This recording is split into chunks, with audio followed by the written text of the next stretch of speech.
Salam Efrata Devotion. Pernah dengar kata visi ya? Visi itu penglihatan, mimpi. Ada yang bilang visi itu melihat lebih jauh daripada yang ada saat ini. Saya sering dengar kalimat the power of dreams. Itu adalah moto dari perusahaan raksasa Honda Motor. Moto yang dicetuskan oleh pendirinya yaitu Soichiro Honda.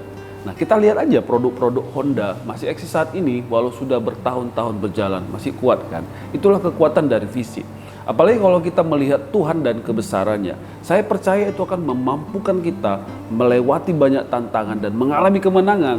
Mazmur 123 ayat 1 katakan, "Kepadamu aku melayangkan mataku, ya engkau yang bersemayam di sorga." Sekali lagi, kalau kita senantiasa melatih mata kita untuk melihat dan memandang Tuhan dengan segala kebaikan dan kemahakuasaannya, kita pasti akan kuat dan mampu bertahan di tengah penderitaan atau kesukaran yang ada.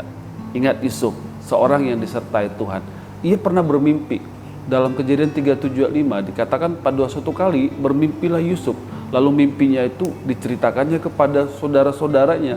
Sebab itulah mereka lebih benci lagi kepadanya.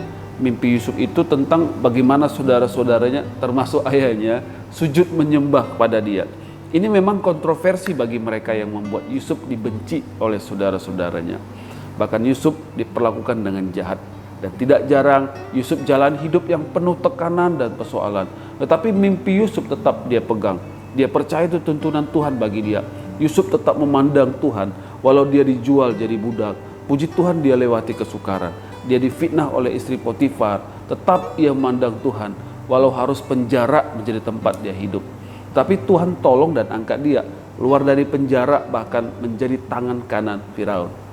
Dalam segala perkara yang Yusuf hadapi dan lewati, kita ingat perkataan beliau dalam Kejadian 50 ayat 20.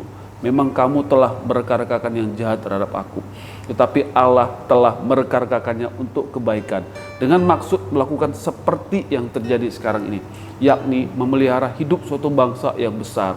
Hebat ya, dari mimpi sampai kepada kenyataan. Karena Yusuf tetap memandang atau melihat Tuhan, bukan keadaan. Saudaraku, sahabat Efrata, di zaman yang serba sulit ini, banyak di antara kita mengalami keputusasaan karena mata kita cenderung melihat keadaan. Keadaan sekitar kita yang tidak baik, dan hal itulah yang membentuk pikiran kita, sehingga kemustahilan dan ketidakberdayaan yang muncul dan menguasai kita. Kita mulai ragu akan pertolongan dan janji-janji Tuhan. Kita mulai takut dan putus asa dengan rencana-rencana kita. Itulah yang disukai oleh iblis. Iblis tahu kalau kita melihat kebaikan Tuhan dan janji-janjinya, kita akan menjadi kuat. Makanya iblis ingin kita melihat hal-hal yang buruk supaya kehidupan kita semakin terpuruk. Yesus Kristus Tuhan kita, dia tidak mundur dari jalan salib dan menyelesaikan misi keselamatan. Karena apa? Yesus tahu perkenanan dan kemuliaan yang dari Bapa jauh lebih besar dan agung dibandingkan kemuliaan dan kemegahan dunia.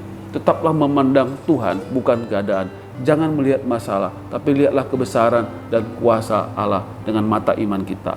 2 Korintus 4:18 katakan, sebab kami tidak memperhatikan yang kelihatan, melainkan yang tak kelihatan. Karena yang kelihatan adalah sementara, sedang yang tak kelihatan adalah kekal. Tetaplah melihat Tuhan, bukan keadaan. Alami berkat Tuhan, bukan keputusasaan. Amin. Mari kita berdoa. Bapa, kami ingin terus melihat Engkau Tuhan, memandang Engkau Tuhan, bukan keadaan. Kami mau taruh visi kami kepada Tuhan, kepada firman-Mu, kepada janji-janji-Mu. Walaupun keadaan kami susah saat ini, sulit saat ini, tapi kami mau tetap melihat Tuhan yang terus bekerja dalam hidup kami. Kami percaya kami akan mengalami kemenangan, sekalipun keadaan tidak baik. Di dalam nama Yesus kami telah berdoa. Amin. Amin.